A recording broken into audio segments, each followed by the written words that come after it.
গুৱাহাটীৰ পল্টন বজাৰ চলাপাৰস্থিত tribal rest হাউচত ট্ৰাইবেল কিটচেন নামৰ এখন থলুৱা ভাতৰ হোটেল মুকলি। ইয়াত কম মূল্যত নিৰামিষ আৰু আমিষ খাদ্য উপলব্ধ হ'ব। ইয়াত ট্ৰাইবেল লোকৰ লগতে অন্য সকলো লোকৰ বাবে উপলব্ধ হ'ব এই খাদ্য ভাণ্ডাৰ।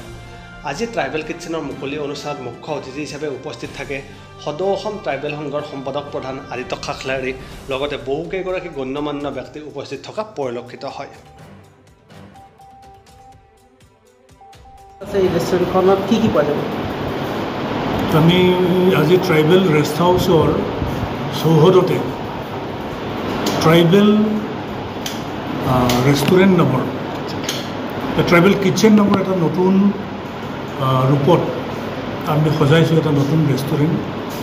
ইয়াতে মেইনলি ট্ৰেডিশ্যনেল ফুড আমি ছাৰ্ভ কৰিম। বিশেষকৈ উত্তৰ পূৰ্বাঞ্চলৰ যিখিনি থলুৱা খাদ্য, এই থলুৱা খাদ্য সুস্বাদু খাদ্য সকলোৰে বাবে, কেৱল ট্ৰাইবেল ৰেষ্ট হাউচৰ বৰ্ডাৰৰ কাৰণে নহয়, ইন জেনেৰেল সকলো কাষ্টমাৰৰ কাৰণে আমি সুস্বাদু এটা এথনিক কুইজিন ছাৰ্ভ কৰাৰ কাৰণে আমি মনস্থ কৰিছোঁ। তাৰ কাৰণে যে নতুন ৰূপত ট্ৰাইবেল ৰেষ্ট হাউচ ৰেষ্টুৰেণ্টটো আমি সজাইছোঁ, আজি ৰিঅ'পেন কৰিছোঁ। আমি আশা ৰাখিছোঁ সকলো শ্ৰেণীৰ ৰাইজে ইয়াতে আহি তেওঁলোকে তেওঁলোকৰ মন পচন্দৰ খাদ্য উপভোগ কৰিবলৈ সক্ষম হ'ব। সুস্বাদু খাদ্য বুলি কৈছে। সুস্বাদু মানে প্ৰায়ভাগ সময়ত কি হয়, এক্সপেঞ্চিভ, বহুত দামী দামী খাদ্য বুলিহে সুস্বাদু হয়। আপোনালোকৰ ইয়াতে খুব দামী খাদ্য পোৱা যাব সুস্বাদু নে কম দামতে ভাল খাদ্য? ৰিজনেবল প্ৰাইচতে সকলো খাদ্য আপুনি ট্ৰেডিশ্যনেল ফুডখিনি আপুনি পাবলৈ সক্ষম হ'ব। ইয়াতে ভেজো হ'ব, নন ভেজিটেৰিয়ানো আছে। মুঠতে সকলো আইটেমবিলাক আমি ট্ৰেডিশ্যনেলি প্ৰিপেয়াৰ কৰাৰ কাৰণে আমি মনস্থ কৰিছোঁ। আমি বহুত দিনৰ পৰা এইটো কথা আমি চিন্তা কৰি আছিলোঁ যে অসমৰ বিভিন্ন জেগাৰ পৰা আমাৰ জনজাতীয় লোকসকল ইয়ালৈকে আহে আৰু তেওঁলোকে বিচাৰে যাতে ইয়াত তেওঁলোকে যি খাদ্য ঘৰত খায় তেনেকুৱা খাদ্য যাতে পাব পাৰে। আমি সেইখিনি সুবিধা ইয়াত দিয়াৰ কাৰণে চেষ্টা কৰিছোঁ।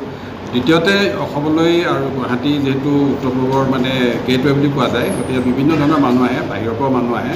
তেওঁলোকেও যাতে নৰ্থ ইষ্টত মানুহবিলাকে কি ধৰণৰ খাদ্য খায় তাৰ যাতে টেষ্ট কৰাৰ কাৰণে বা উপভোগ কৰাৰ কাৰণে যাতে সুবিধা পায়, সেই কথাটো চিন্তা ৰাখি আমি ইয়াতে কৰিছোঁ। আৰু তৃতীয় কথাটো যে আমি ইয়াৰ যোগেদি নৰ্থ ইষ্টৰ গোটেই খাদ্যৰ যিবিলাক অভ্যাস আছে আৰু যি ধৰণৰ ইনগ্ৰিডিয়েণ্টছবিলাক পোৱা যায় এইবিলাকে আমি প্ৰিজাৰ্ভ কৰা, লগতে মানুহৰ মাজত এৱেৰনেছটো বঢ়োৱাৰ কাৰণে চেষ্টা কৰিম।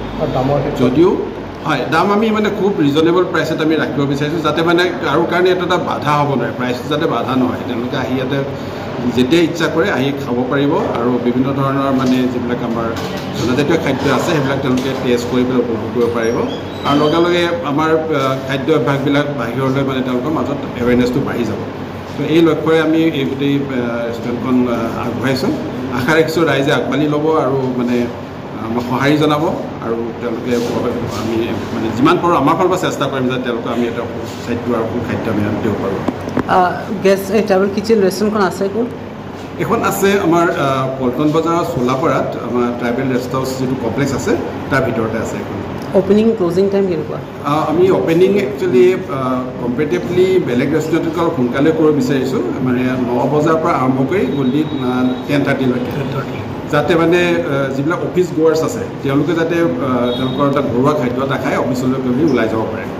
খুব busy area Solapara road, parking place আছে? এইটো খুবেই বিজি এৰিয়া, কিন্তু আমি জেগাটো এনেকৈ চাইছোঁ যাতে পাৰ্কিং প্লেচটো দিব পাৰোঁ। আৰু ইয়াত সৌভাগ্য যে আমাৰ ভাল স্পেচিয়াছ জেগা আছে, পাৰ্কিঙৰ কাৰণে সুবিধা আছে। গতিকে গ্ৰাহকে কোনো ধৰণৰ অসুবিধা পাব বুলি আমি ভবা নাই।